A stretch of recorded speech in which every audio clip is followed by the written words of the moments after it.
Welcome to Wisdom Talk Radio, a collaborative community of explorers in conscious living.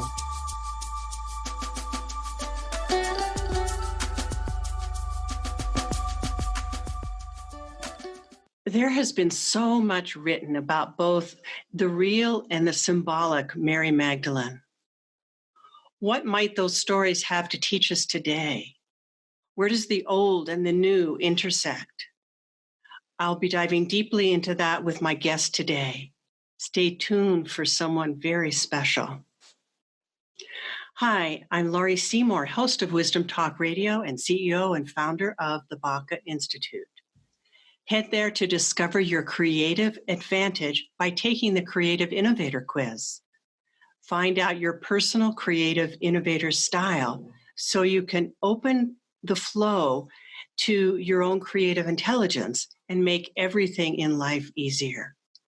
For visionaries, innovators, company founders, and product designers, optimize your ability to create more in less time while enjoying every minute. My guest today, Elizabeth Cunningham, is the descendant of 9 generations of Episcopal priests. She grew up hearing rich and sometimes terrifying liturgical and biblical language. When she was not in church or school, she read fairy tales and fantasy novels, like me, or wandered in the enchanted wood of an overgrown, abandoned estate next door to the rectory. Her religious background, the magic of fairy tales, and the numinous experience of nature continue to inform her work. Elizabeth is best known for the Maeve Chronicles, a series of award-winning novels featuring a feisty Celtic Magdalene. An ordained interfaith minister, she is in private practice as a counselor. She is the mother of grown children and lives with her husband in New York State's Hudson Valley. Welcome, Elizabeth, to Wisdom Talk Radio. I am really excited that you're here. Well, thank you for welcoming me, Laurie, and thank you for inviting me. My pleasure. Good to be here. So, I just read about the fact, I just shared with our audience the fact that you come from a long line of clergy. How has that affected your life as a writer? Well, I think that it's given me my primary material that I've had to, that's been a blessing and also a wounding. So I've certainly had enough to work with my whole life. Yes, I imagine. Yeah. So how did this character of Maeve, and I, by the way, I loved the book. I only read the first one with Magdalene Rising. You've got lots more to come. And I've got lots more to come. And I'm excited about that because anytime I read a series, I always hate it when it ends. So, but I flew through that one. So I can't wait to get started. A couple of the others are fatter, and then the last one is also slenderer. Okay. But there's 4. Okay. I didn't know that there was going to be 4. I didn't know there was going to be any. So in terms of how Maeve came to me, I did not say to myself, geez, I think I'd like to write about Mary Magdalene at all. And in fact, in the Episcopal Church and a lot of Protestant churches, I think we're a little bit starved for the women.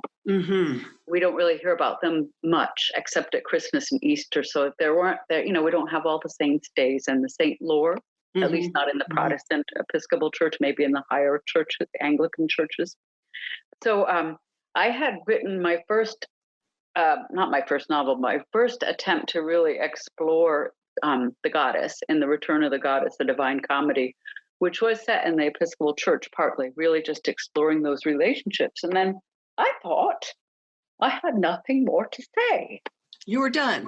I was like, well, I don't know. I'm open to it, but I don't think I have anything more to say. I think I'm just going to, somebody suggested that I do some drawing because I'm not an artist at all. So to go into a completely other medium. So I was scribbling, and this rather bodacious character just showed up in a line drawing, and she always had a hard time keeping clothes on, or maybe I had a hard time drawing them. I don't know. Her covers are consistent that way. And she told me her name was Madge, and she was a contemporary woman, and contemporary at that time was the early 90s, because that's when she first came to me. And I didn't think I had anything to say, but she had a lot to say.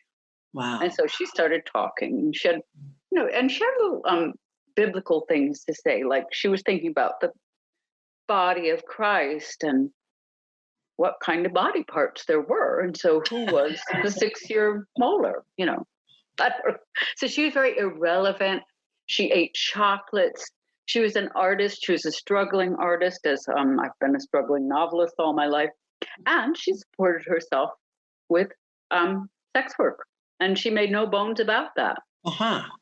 And so I did a lot of studying about the lives of women in that profession then. And yeah, that's how, so people get really upset with me because a lot of people are very indignant about any depiction of Mary Magdalene that draws on that apocryphal tradition, because it was, I'm reclaiming it because the Pope did it to sort of, play on the Virgin Whore archetype, but I did it to say, hey, the church didn't tell me what to do about having a female body. And if I'm a woman, why am I going to draw apart from women who are in that role? Why am I going to say I'm good and they're not? Absolutely. So she was an activist. And so she started talking, and I said, wow, you're a really interesting character. I think I would like to write a novel about you. And I pitched her several ideas, and she thought they were all too boring. So she was more expanded. She was, yeah. So she said, you know what? First, you got to draw me a book of cartoons, and then we'll talk. So during the Gulf War hearings of the first Gulf War, when the congressional hearings were going on, and then during that 6-week war, imagine having a war that only lasted 6 weeks. We don't know what that's like anymore. But the first Gulf War under the first Bush, I drew a book of cartoons, and she was basically an activist peace prostitute. Wow. So she really had a whole character. She had a mouth on her. And then one night I was thinking, Madge. Oh, she also had neon fiery orange hair. That was the marker that she wanted. So one night I thought about Madge, Madge, Magdalene. A lot of the same letters. Red hair. Celt. Wow. What about, would you be interested in being a book about the Celtic Mary Magdalene? And she said, finally. Whether she was saying finally I had figured out who she was, or whether she was saying finally there's some juicy material for me, I don't know. So maybe she agreed. She may be both. She agreed, and I started to do research on the Celts. And I thought, are you kidding? This is not the romantic idea that I had about the Celts. They were these hordes that swept across Europe. They deposited bodies in bogs. They had traditions like fighting to the death over the hero's cut of meat. They were full of, they were characters, but they weren't easy characters. And so I said, are you really sure that you want to be a Celt? Because I'm not really sure about this. And she said, oh yeah, I'm sure. And then I read stories about how there were islands of women in Celtic mythology. And I said, oh, so that's where you were raised. So she was raised by warrior witches on the Isle of Women in the Celtic otherworld. So that was sufficiently outrageous for her. So that's how she came to me. And she hung in there with me she's still with me. But we worked for 20 years on these stories. And at first I thought, well, I'm just going to write this book. And it was like, oh, I can't fit it in one volume. And writers have many ways of wasting time and procrastinating. So one way that I would do it is I think, well, the rough draft's going to take me this long. And then if I do revision, and then if I do another book, because she wanted a trilogy, then, and I said, I'm going to be writing these books into the next century. And she said, did you have anything better to do? Ooh. And I said, no. Okay. So we went on a 20-year journey together. And that first book, Magdalene Rising, which you read, as you know, has a lot of Celtic lore and takes place in the Celtic otherworld. And then The Passion of Mary Magdalene, which was what my publisher insisted on calling it, even though her name was Maeve, really takes her into that historical biblical world of Rome and Palestine and the Gospels, although part of it takes place in Rome where she's captured and forced into prostitution the way many people are today. Mm-hmm. Mm-hmm. And then the third book is the Bright Dark Madonna, takes place in the early church. She leads them a merry ride. And then she ends up going back to the Celtic world because I put in a plot twist that I really was upset with myself for, because I put in a plot twist that involved the Celtic warrior queen Boudica. And so I had to end up writing that book. So it's really been my life's work. Yeah. It was my life's work for 20 years. How does that feel now then, to say, okay, that was my life's work for 20 years and there's always something new, there's always the next step. There is. That next step, what does that next step feel like to you, if you even know what that looks like yet? Well, I miss Maeve, but she's not missing, because any time of the day or night I can talk to her. Mm-hmm. And what's really thrilling to me is that now that she's become part of many, many readers' lives, they do the same thing. Mm-hmm. And when I went on social media, which I wasn't keen on doing because I'm a big technophobe, Maeve is on Facebook as a person. I have an author page, but she's on Facebook as a person. So what happens to old archetypal characters? They get a Facebook page. She talks to people. Goodness. She talks to people. She's still talking to people. So she's still with me. Mm-hmm. Maeve Ruad is the name of her page. Once a week, we post something either from one of her books or one of my other books. I did go on to write other novels. I thought afterwards, well, maybe I should write a memoir. I mean, I've never written a memoir. I don't know. Maybe I should do that. And then I started writing about my childhood in the rectory. Mm-hmm. And I realized that what I had wanted to do, I think I had tried to do it before I had children and I had not been able to complete it, was a book called Murder at the Rummage Sale. Ooh. When I grew up in the 50s and 60s, there wasn't any shopping malls. So everybody mm-hmm. lined up down the driveway, down the main street to get in to the rummage sale at my family's church and to be there first and to get all the parking. Right. So it was like Black Friday, but it was in September that we would have this rummage sale. So I thought I always wanted to set a murder mystery there. So I did. And then I wrote a sequel to that, which is coming out in the summer, but didn't end up being another cozy domestic. Because I never seem to be able to write on formula. My agent tells me this is a problem. But it's not a problem for you, is it? Well, it is a problem for me, not in the sense of I regret anything about my creative life, but in terms of fitting a marketing niche, yes. I understand. I've just accepted that, though. Right. And I also have several volumes of poetry, and so I keep busy. It sounds like I can't not write. Mm-hmm. Yeah. Mm-hmm. So, we're familiar certainly with stories of the Bible, but then there are the stories that existed before. Mm-hmm. Perhaps those are the stories that you've talked about as being from the other world. Mm. And I'm interested to what you might have to say about the bridge between those stories.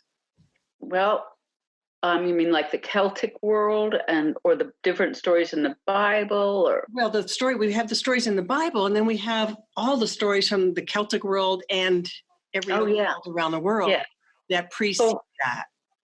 Yeah.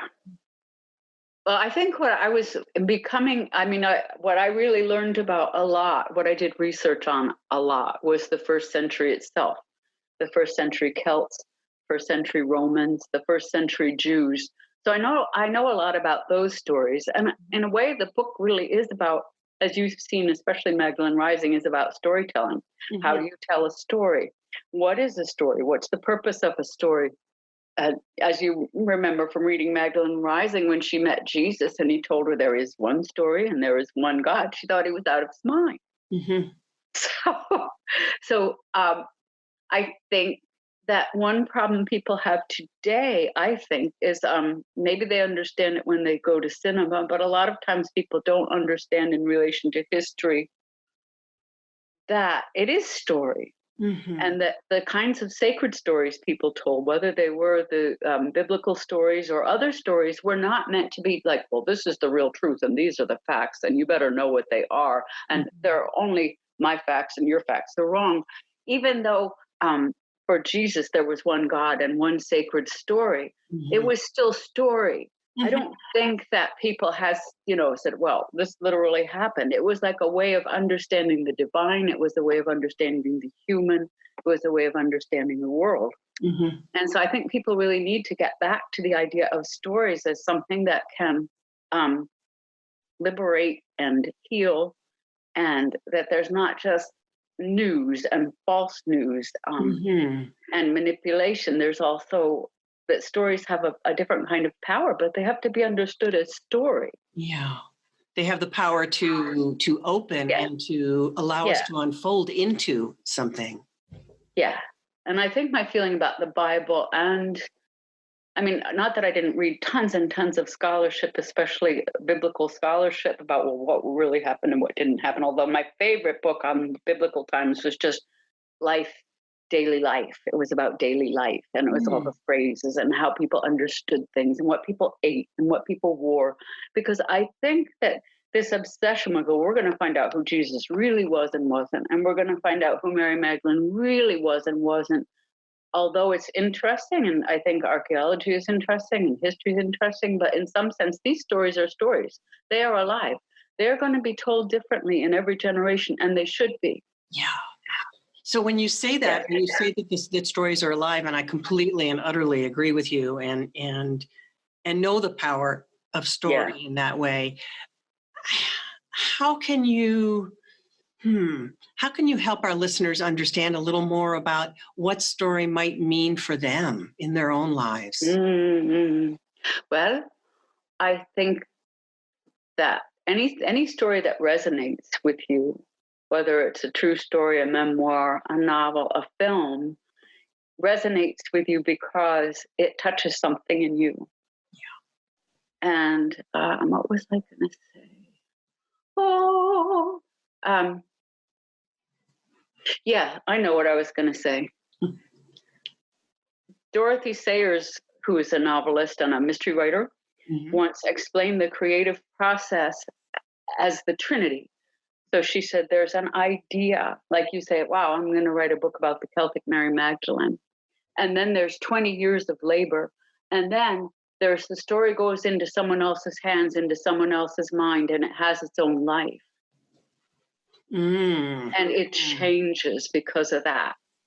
So I think that all the great stories are always changing and taking on new life. Love that. And I think it's interesting for people to, even if they don't write a memoir, to think. I mean, people say, "Oh, well, that's just your story," or "You're stuck in your story." I mean, sometimes people in the counseling Mhm. profession will say that. Yes. I'm sure I've said that, having been an ex-counselor, an ex. That's just your story. Well, yeah, that is your story. Isn't that Mhm. interesting? That's your story. That's how you're telling it. Is there another way you could tell it? Mhm. Mhm. So I think to understand that we are always telling stories to ourselves and to other people is very freeing, because then I think we're much less apt to be stuck in the story. Mhm. But I don't think we need to be shamed for having one. I just think we need to be invited to open it up. Yes. Yeah. Yes. And I think one of the things that I love about novels, even though this novel is told from Maeve's point of view, I mean, I've also told novels that are from multiple points of view. And even when you're telling a story that's from one point of view, the other points of view get in there because the other characters have a say. Mhm. So that I never have to say, this is the way it is and this is the right way. Because whatever Maeve says or whatever I say or whatever any one character says, another character can come along and challenge it. Mhm. And I love that about fiction. And that's really what happens in life Yes, as well. that's what happens in life. Yeah.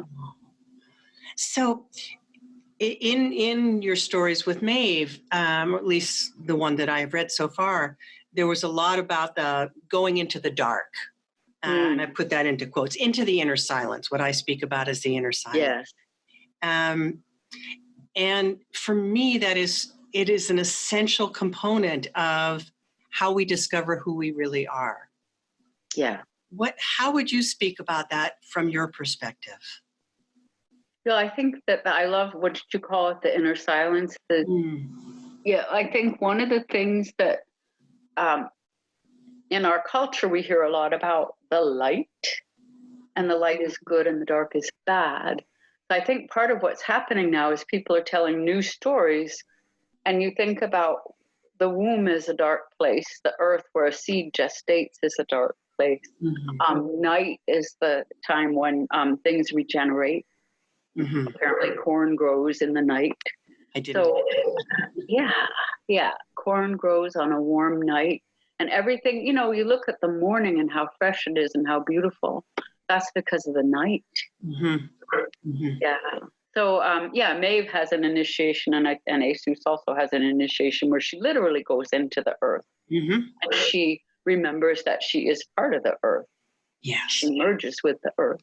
And I think one reason why we're having a problem these days is because we think that we are other, and that the earth is other, and that we live on it, and maybe it does some nice things for us, it feeds us or whatever, but we don't understand we are earth.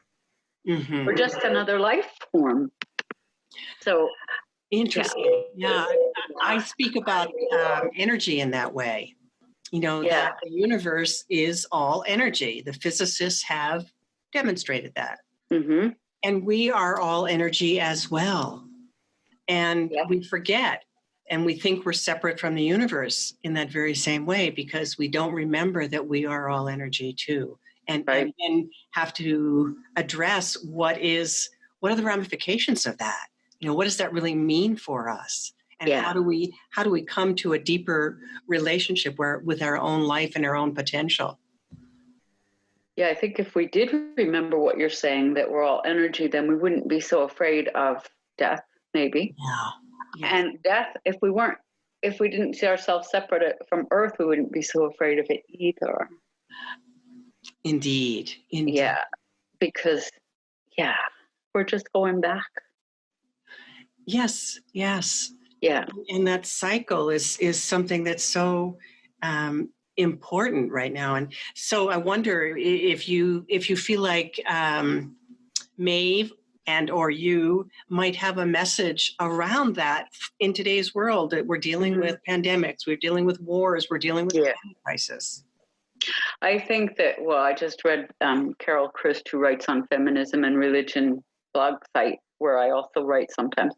She was writing that today, that how we use language, and even regarding this, the pandemic that we're having, I mean, to say that it's attacking us, or that it must be vanquished, or that it's other. I mean, I feel for people. There are people who are suffering greatly. There are people who are, not able to be with people as they're dying. I mean, it's hard. But as I understand it, part of how that happened is because of our relationship with the earth, and how it's been compromised, and how we've taken over a habitat for a lot of other life, and destroyed habitat for a lot of other life, and we've heated up the climate. And it's not, so that I think it's really important not to see it as punishment, but to see it as we're part of it, and what we are doing is having an effect. And sometimes we like that effect, and sometimes we don't. I think for a lot of times we thought, well, we can just vanquish everything that isn't good. Like, if insects are destroying our crops, well, we'll just vanquish them. And we didn't think, and that, I think a lot of impulses come from, well, I want to help. I want to do what's right. I want to, make sure there's enough crops. And we didn't really think, or many people didn't think, we're also, poisoning the groundwater, maybe killing pollinators. So I think we're making a big shift here. All of us are making it, and it's easy for a writer who loves metaphors and loves to write and doesn't really have to do anything to talk about it. But I think that we're really having to see that it's not separate. If we do something, it affects everything, that we're just part of it. We're not above it. We're not below it. We're in it. It's beyond the metaphor of it. Yeah, it's beyond a metaphor. But we can't just poison the groundwater and the air and burn up all the fuels under the ground and not have a consequence. Yes.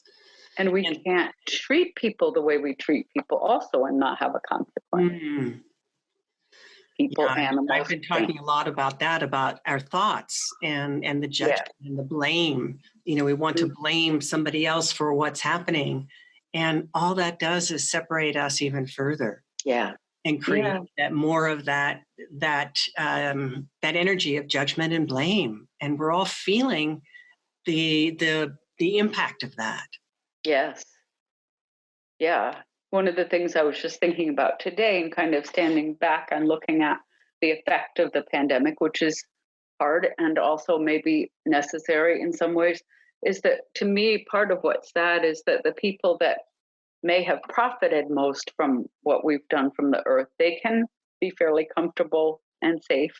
And, not that they can't get it too, but they have a lot more resources. If they want to isolate, they can do that fairly luxuriously. Mm-hmm. And there's so many people that can't. There's people in prisons and camps and refugee camps or crowded conditions, or who have to work, who have no choice, who can't do that.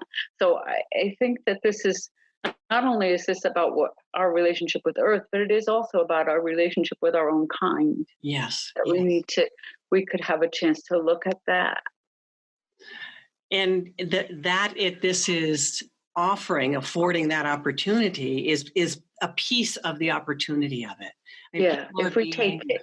If we take it, people are being, I want to say, challenged to look at all kinds of things. Anywhere there's a disruption or a rupture or a fault line that suddenly is coming to bear, suddenly is coming to our awareness, that we could have kind of covered over so easily before. Yes. We could get busy. We could go out and have a drink with our friends. We could do whatever. And now it's like we're having to face ourselves. We really are on pause. Yeah. Mm-hmm. Yeah. And I hope we do face ourselves instead of, as you just said, finding someone to blame. Mm-hmm. Mm-hmm.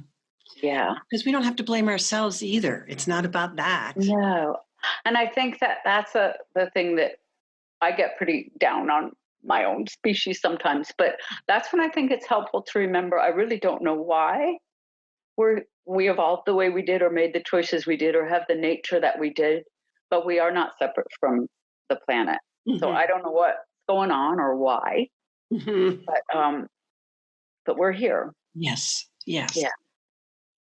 So I wanted to take it back to Maeve for a moment, because she is a character that is, my goodness, so such a being that lives off the pages and creeps into people's lives. And I mean, and was part of your life in such a strong way. And as you said, she still is. So what is it about her and the way in which she's been created or she's emerged that is so compelling for people and relevant for people today? Well, I think one of the things that I think was important about her for me, and maybe for other people, is that she's not a disciple. Ooh. She's very clear about that. She's not a convert. Uh-huh. She is, I think, one of the reasons why I wanted to write about her, and I think there is a hunger for this. I mean, and I think that I know I have she's very different from a lot of Mary Magdalenes, but I think many people working with Mary Magdalene recognize a hunger for people in hearing the divine or connecting with the divine through a woman. Yes, yes. And so when I sort of began exploring the goddess tradition, or I don't know if you could call it a tradition, the world that was emerging around the goddess, it was that hunger for experiencing the divine as female. But I specifically wanted to experience an incarnate divine female, not just an internal one, not just an archetypal one, not just one that I wanted her to have feet.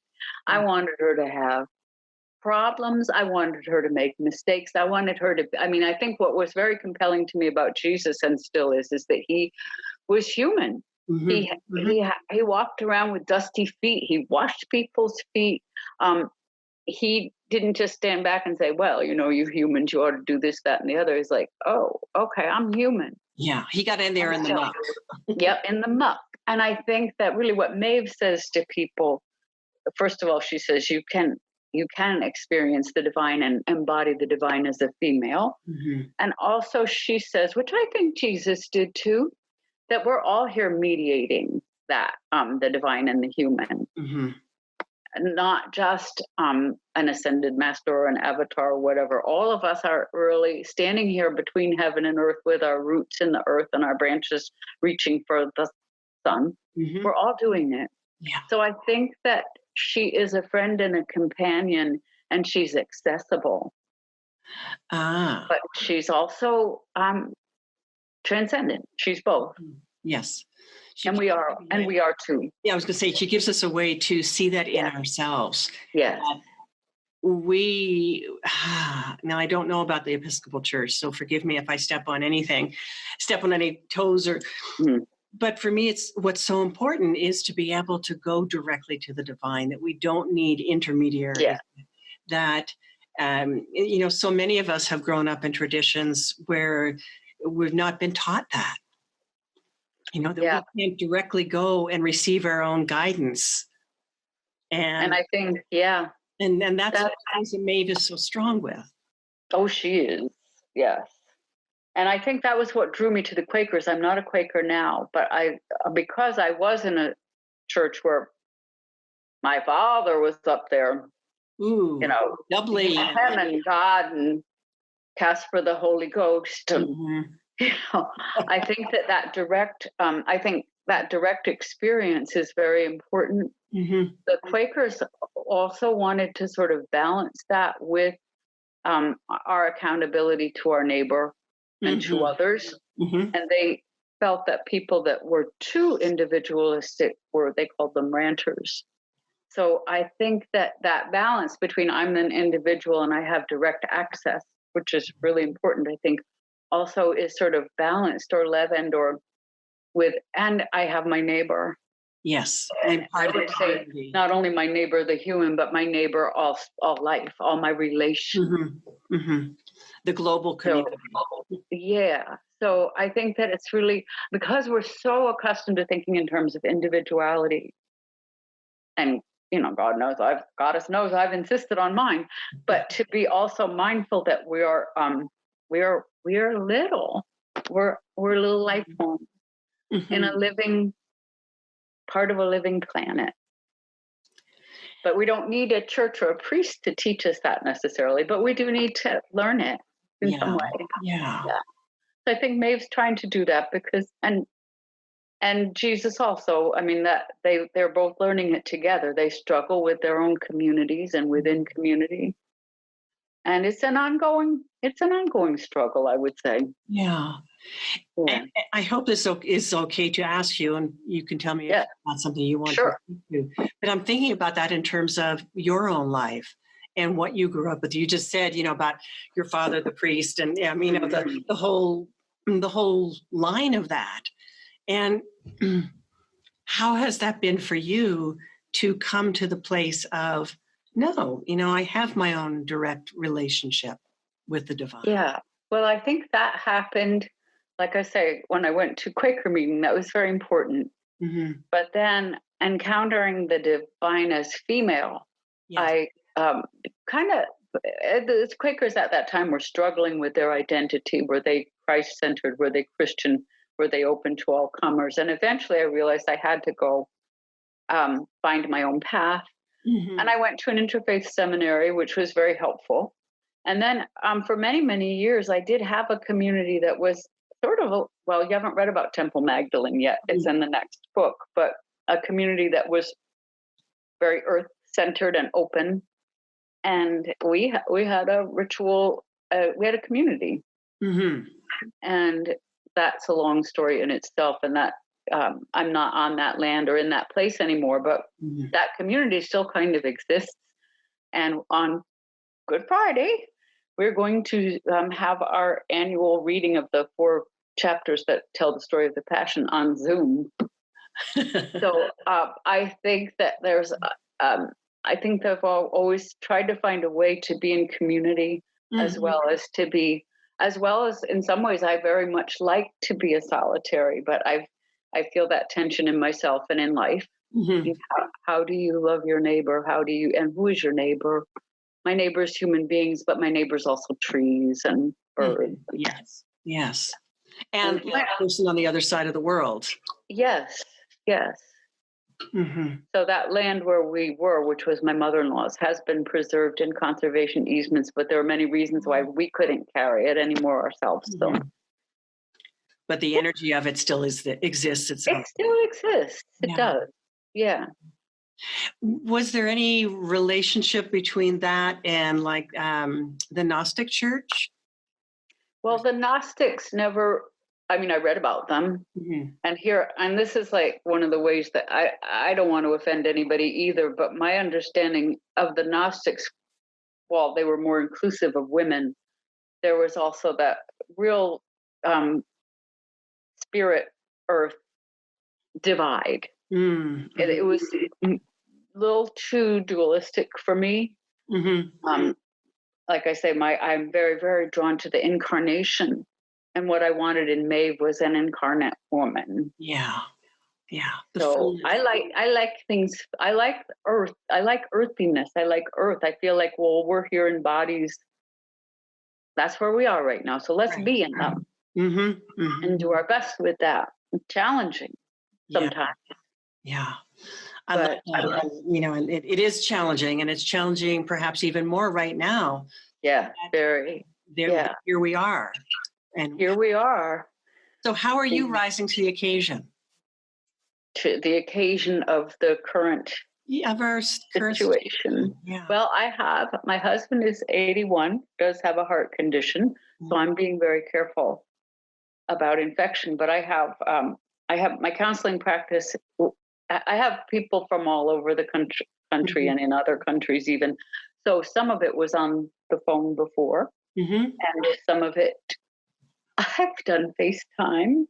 So, and I'm taking care of my garden, and I'm checking in with people, who aren't my clients. But I have a friend who would really like to create a way for people like herself. She's trained as a death doula, or people like me, to be able to be present in a remote situation for people who are struggling with having to care for and love their remote people who are ill. So I don't know if that will come into being. She's really working on it.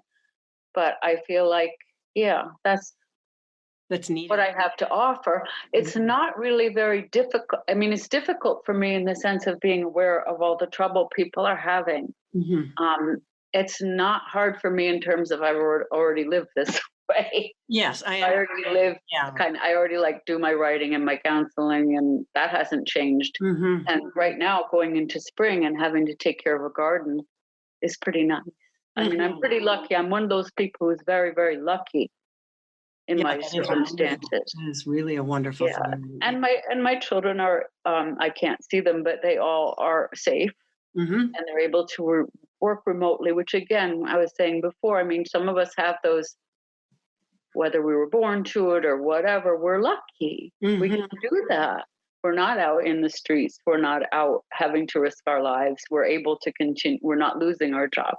Right. And I know that that's a very, very, very fortunate, privileged circumstance. It is. Yeah. I feel that as well. The privilege of the fact that I work with people like you around the world, and that I don't have to leave my home to do that. And I've never felt so blessed about that than I do right now.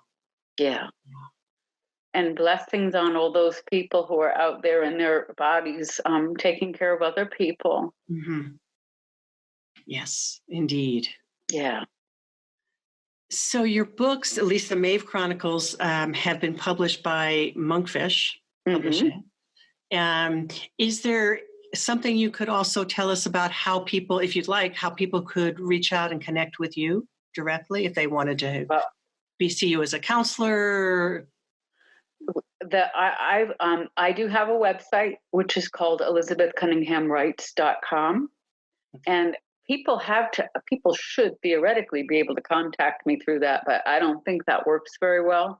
So I think if someone really wants to connect with me and is interested in counseling, they should, and they are on Facebook, they should go to Maeve Ruad's page and send a private message. That works better also than my author page. Okay. So I'm more reliably able to get messages that way. Great. That's great to know, because everybody's got their own way of connecting and being available, and so that's. Well, I wished my website worked better, but it doesn't. I mean, the messaging doesn't work very well. But you can get a lot of description of my books, and you can get the books through the website. Great. You can see I've written about my counseling practice on the website. So that's a good way to say, well, yeah, I think I would like to know more about that. Yes, you do. Yeah. Yeah. Because you've not just got the Maeve Chronicles, you've got the other books that I've got a lot of other books. Yeah, I have 3 books that I wrote before the Maeve Chronicles, and another book, The Murder with Rummage Sale. All the Perils of This Night is coming out this summer. I have 4 volumes of poetry that I've written. I don't think most of them are out of print because the publishers, 2 of the publishers went out of business. Okay. And the 4th one, Tell Me the Story Again, I just did through Monkfish's self-publishing branch, or it's called Epigraph, and that's readily available. So it's wonderful because we have an author here who doesn't stay in her own lane. Yeah, no, I don't. Oh, yeah, and the Wild Mother and the Return of the Goddess have been reissued in 25th anniversary editions. So most of my work is, except for some of the poetry volumes, is really easily available. Great. Elizabeth, thank you so much for being here today. What a great conversation, Lori. I loved your questions. Oh, thank you. Thank you. Is there any last, any last message that you might have for us? Wow. I think just being kind is good enough, and enjoying everything that you can enjoy. It's beautiful. One of the things that I do when I keep a journal, and one of my first sections, every day I write something called Noticing Beauty, and I try to think of several beautiful things. So there is so much beauty still. Yeah. So to develop an eye and an ear and a heart for beauty. That's very meaningful to me. Thank you for that. And thanks for being with us today to our listeners at Wisdom Talk Radio. Join us here regularly for more wisdom, discovery, and illumination. Remember, you can find us on your favorite place to listen to podcasts. And so if you've enjoyed listening today, leave us a review. That helps more people access the wisdom and transformation. And for more about fast tracking from ideation to creation and revenue, find me, Laurie Seymour, over at thebacainstitute.com. Take the quiz there and find out your creative innovator style so that you can turn your ideas into reality without missing another moment. Thanks for joining us here at Wisdom Talk Radio. We wish you well in your conscious explorations. For more information and to join in the conversation, our website is wisdomtalkradio.com or at Wisdom Talk Radio on Facebook.